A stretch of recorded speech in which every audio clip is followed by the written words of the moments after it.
بسم اللہ الرحمن الرحیم۔ شروع اللہ کے نام سے جو بڑا مہربان نہایت رحم والا ہے۔ یا الہی جب تک میرے بدن میں جان رہے، میری یہ تمنا ہے کہ میرے لب پہ تیرا قرآن رہے، اور یہ تمنا ہے کہ اس دنیا میں کوئی کام کر جاؤں،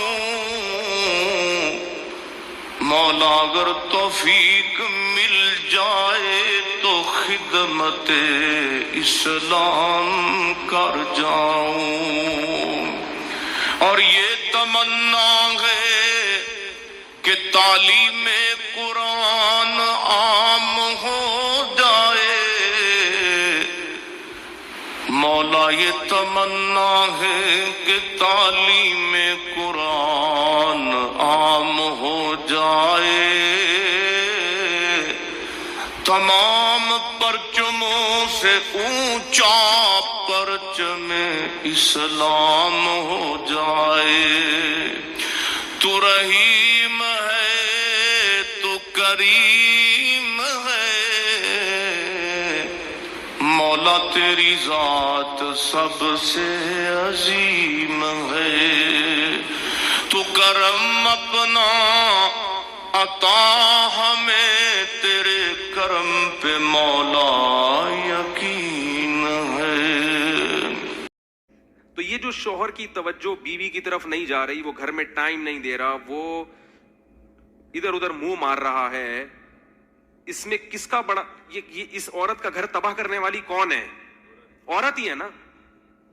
تو اسلام اس عورت کو پابند کر کے جو باہر گھوم رہی ہے، اس عورت کا مرتبہ اور حق بڑھا رہا ہے، اور جو لبرل لوگ ہیں وہ اس عورت کو آزاد کر کے اس عورت کا بیڑا غرق کر رہے ہیں، جو اپنا گھر چھوڑ کر آئی، اپنے باپ اپنے بھائیوں کو چھوڑ کر جس آئی ہے وفا کرنے کے لیے، اس کو وہ اتنی بڑی قربانی دے دی، اپنا گھر اس نے چھوڑ دیا، اس کو اس قربانی کا صلہ نہیں مل رہا۔ اور آپ کہہ سکتے ہیں چلو وہ عورتیں تو انجوائے کر رہی ہیں نا، جو کال سینٹر میں بیٹھی ہوئی ہیں، وہ بھی انجوائے نہیں کر رہی، یہ ان سے صرف چسکے لے رہا ہے۔ یہ ان کا بھی پورا حق ادا کرنے کے لیے تیار نہیں ہے، دوستی لگا رہا ہے، جب تک انٹرٹینمنٹ کا ذریعہ ہے دوستی نبھائے گا۔ جہاں اس کی عمر ذرا سی ڈھلکی اور چہرے پہ جھریاں آئیں تو جیسے ٹیشو پیپر استعمال سے پہلے تو بڑا خوشبودار اور بڑی تمیز سے، استعمال کے بعد اس کو کہاں پھینکا جاتا ہے؟ کچرے میں۔ تو ایسے اٹھا کے کہاں پھینک دیتا ہے اس عورت کو؟ کچرے میں۔ اس کے ساتھ بھی ظلم ہو رہا ہے، اور اس کے ساتھ بھی، جو گھر میں اس کے ساتھ بھی ظلم اور اس کے ساتھ بھی ظلم۔ یہ بات آپ کو اللہ اس کے رسول کے علاوہ کوئی بھی نہیں بتائے گا۔ اس لیے میرے بھائی، ہمارے پاس اللہ اور اس کے رسول صلی اللہ علیہ وسلم کے احکام کو فالو کرنے کے علاوہ کوئی بھی راستہ نہیں ہے۔ اسی میں عورت کی بھی خیر ہے اور اسی میں مرد کی بھی خیر ہے۔ تو اپنے گھروں میں پردے کا ماحول بنائیں۔